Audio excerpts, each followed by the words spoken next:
Good morning! Ngayong araw ngang ito ay nandito kami sa bahay namin sa Kaong, Silang Cavite. At itong bahay na ito ay ito ngayon ay tinutukoy kong bahay na pinapaayos namin.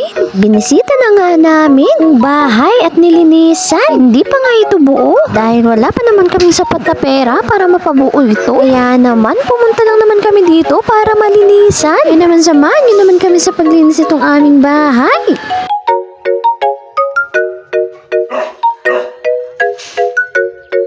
Ngayong araw nga ay kami nga lang dyan ang asawa at anak ko. Kaya naman walang ibang magtutulungan kundi kami lang dalawang mag-asawa. Kaya naman pa-video-video lang ako dyan para naman may vlog ako. Video dyan, video doon, video everywhere. Ganito